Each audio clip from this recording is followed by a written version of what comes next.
Hi guys, welcome back to Practically Creative. I'm Melissa. If you're new here, welcome to the channel. If you're a returning subscriber, we love having you here. Today we are making a holiday hot block. This is called a Windmill. I'm going to show you the block here. And it is from C&T Publishing's Quilt Builder Card Deck 2. But I'm doing it in Christmas colors for the holiday hop that I'm doing with Sylvia at You and Me FPP. I'm going to show you how I put this all together. It does require specific cutting directions, cutting requirements, and if you have the Quilt Builder card box, there are directions on the back side for you to make it from 6 inches all the way up to 36 inches. I made the 12-inch block today, so let me show you how we made it. And then I'll be back to show you the finished product and to wrap things up. And you don't want to pull. You just want to make sure everything's held together. You can pin it if you prefer. I don't like using pins if I can help it, so I'll just use my finger to keep it lined up.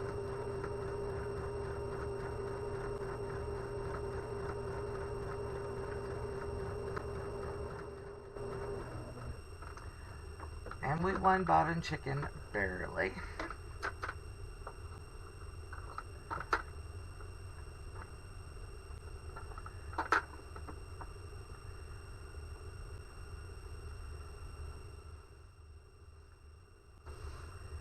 You're going to make 4 just like this. And then when they go in, they get turned.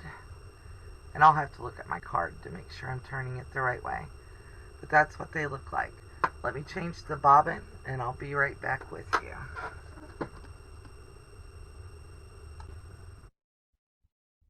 Okay, now that we have our bobbin changed, we are going to do our next piece here. So once again, with the darker piece to the left of the white, we're going to put this down here. And you can sew from either end. Just make sure you've got your 1/4 inch seam.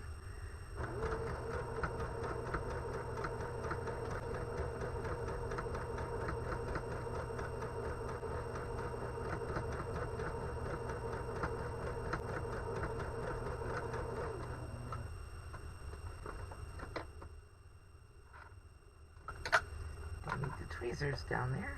I'm going to snip my threads. And then I'm going to finger press to the dark side.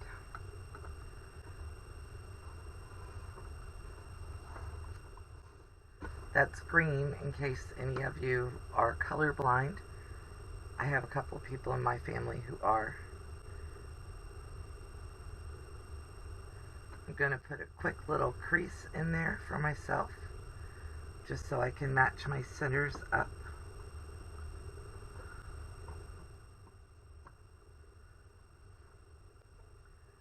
I'm going to make sure that my edge matches. Once again, I don't normally use pins. I prefer clips, and in this case, I prefer my fingers.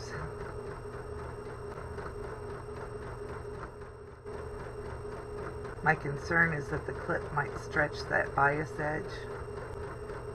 You may have a different experience, but do whatever works for you to do this.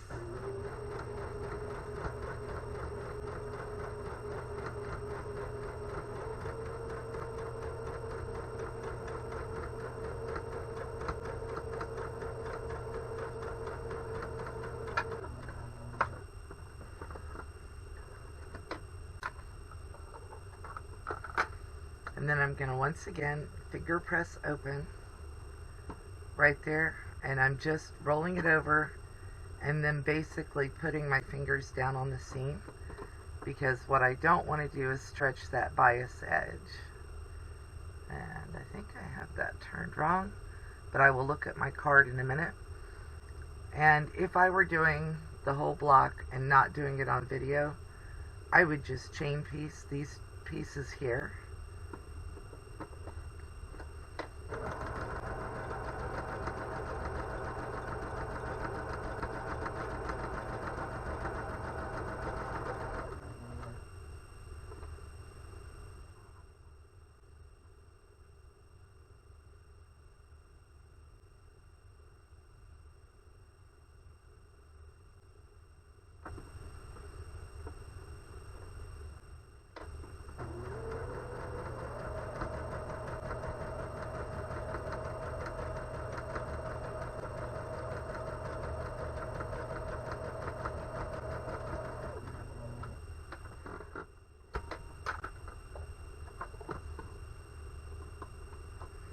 See how much faster that is? Press to the dark side of the seam.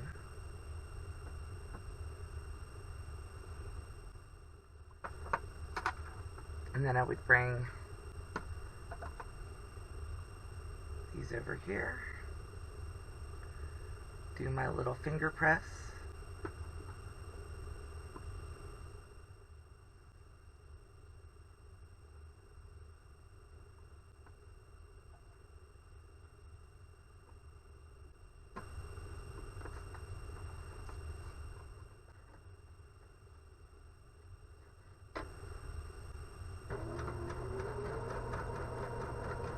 To do my 1/4 inch seam.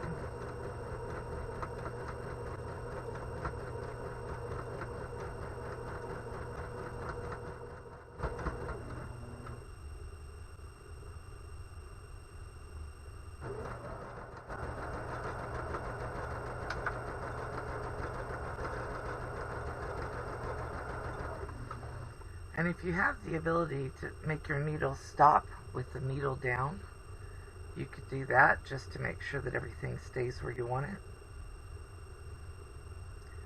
I don't normally do it unless I'm chain piecing.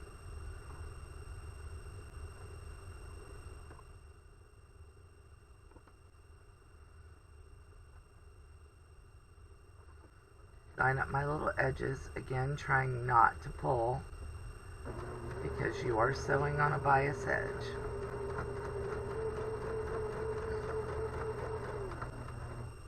And I'm not sure how well you can tell from the video, but I'm not pushing or pulling. I'm just using my fingers to make things lay where I want them to lay and keep it from going off track.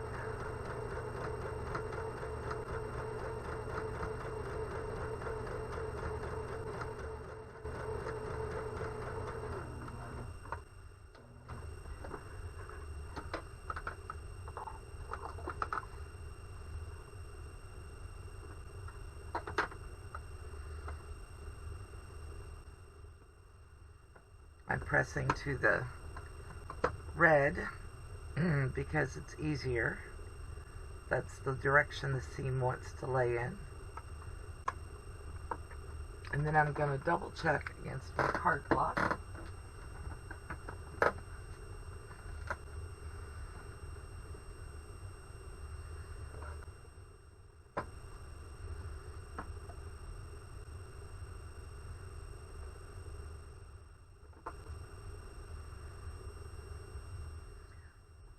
And this is actually, this is how it's laid out, and that's how I'm going to sew it together. So now the last part of this, and you can take and press this before you do the next part.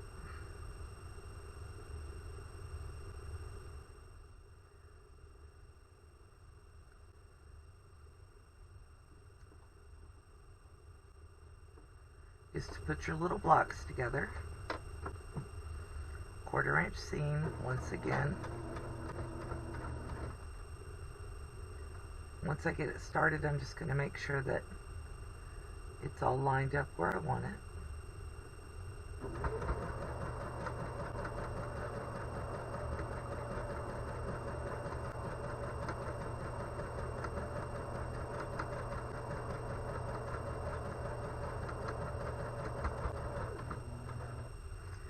Now, since I already have them laid out on my cutting board exactly the way I want them to go. I'm just going to pick them up just like that and put them together.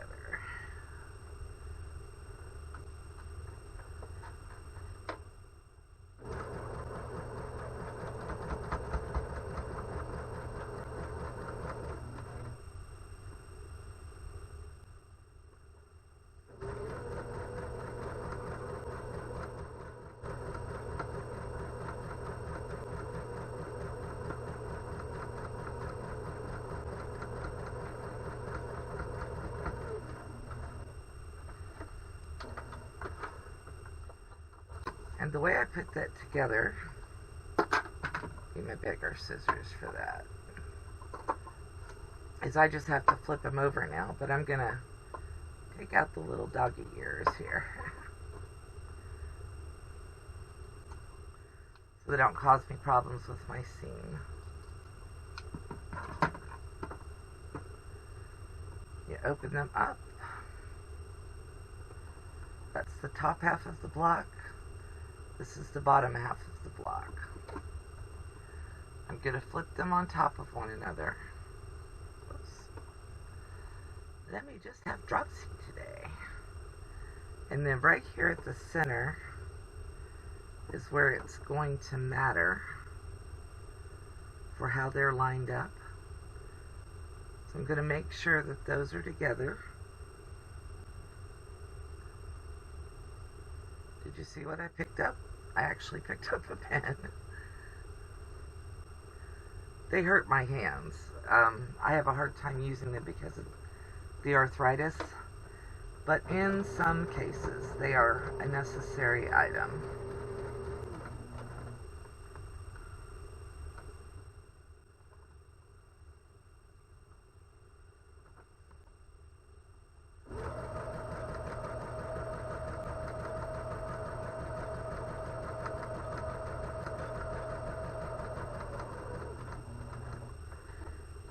Now for anybody who's watching closely, my pen is over here out of the way of my presser foot or my needle.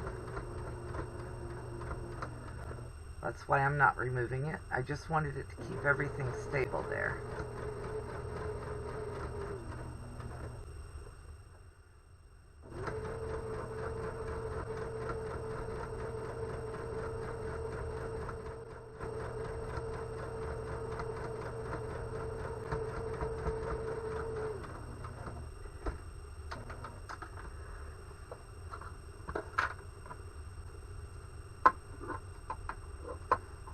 Missed a dog ear or two.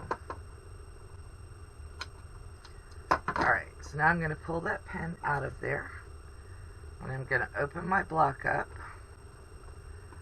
and I didn't do great on my point, but this is a mini quilt.